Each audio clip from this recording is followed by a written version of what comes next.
You know, good day everyone. Shout out muna sa lahat ng ating mga subscribers, mga followers, sa ating mga live viewers, sa ating mga daily reaction live, at sa lahat ng ating mga solid supporters dyan sa Pilipinas, Team Kalingap, at sa lahat ng ating mga OFW na nakasubaybay sa ating upload and then sa ating mga reaction video everyday, no? For today's video mga Kalingap, no? Ayun na nga, no? Marami na tayong nakikita or meron na tayong na-reaction na isang sponsor dati sa EDSA na nagsalita na tungkol kay Dr. Love, di ba? Malinaw na malinaw yung ating live reaction about ni Erica Alpon Vlogs, no? So ito na nga, no? Si Erica mismo nagsabi sa kanyang live na nagtitimpi lang siya, no, ni Dr. Love. At ngayon, na-reactionan natin yon ng mga nakaraang live natin na sinasabi talaga ni Erica ang totoong nangyayari, no? Isa siya sa mga naloko ni Dr. Love. At hindi lang naloko, no?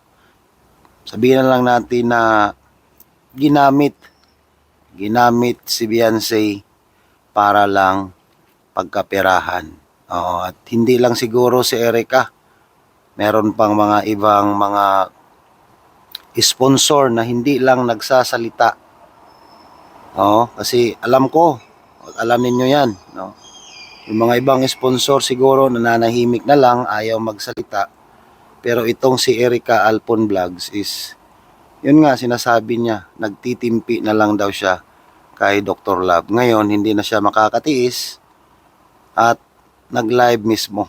Nagpaliwanag siya kung ano yung mga pangyayari or mga nakaraan or yung pinagdaanan niya kamo. Na dati, nung meron pang EDSA, kung ano yung mga pinagdaanan niya about ni Dr. Love. At malinaw na malinaw yun sa live niya mismo. Nakatitle pa doon, paliwanag pa. Kasi nga, si Erica, pumasok siya sa live ni Dr. Love. Oo, at sinasabi pa ni Dr. Love na, "Oy Erica, kumusta ka na? Kaibigan ko to." Binigyan niya ng jacket kaagad. Di ba? Kasi makikita ninyo yun sa ating live reaction video. Kung ano yung mga sinasabi ni Erica. Nung pumasok si Erica sa live ni Dr. Love, akala ni Erica, i-welcome siya ng maayos. Winelcome naman, pero yun nga, nakita ni Erica na mga live viewers ni Dr. Love mismo nagsabi doon na done unsub. So naka-unsub na daw lahat. So doon nagalit si Erica kasi nga daw siya daw yung pinakaunang sponsor ni Beyonce, which is totoo naman, no? Na siya yung nagbigay ng pera pandown doon sa lupa ni Beyonce. Ang pagkakaalam ko, nakabigay si Erica ng dalawang tig 50,000 pesos. So, ang total is nabigay ni Erica is 100,000 pesos. Kung hindi ako nagkakamali, no?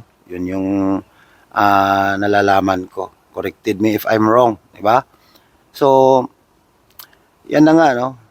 Sa lahat ng mga sponsor na niloko ni Dr. Love, tularan ninyo itong si Erica, no? Kumanta na, sinabi na niya yung mga katotohanan kung ano talaga ang nalalaman niya about ni Dr. Love, which is totoo yun. Hindi naman niya magsisinungaling, sponsor yan eh, di ba? At sabi pa ni Erica, no, nag-i-sponsor lang siya dati sa EDSA nang dahil kay Kalingap Rab, kasi si Kalingap Rab inaanak niya mismo. At sinabi pa niya, "Hoy Dr. Love, baka hindi mo alam, inaanak ko yan si Kalingap Rab." No? At hindi pa yan, no? Alam ko talaga na marami pang mga sponsor dyan. Dapat yung mga sponsor dyan, gayahin nyo si Erica, yung mga naluloko, no?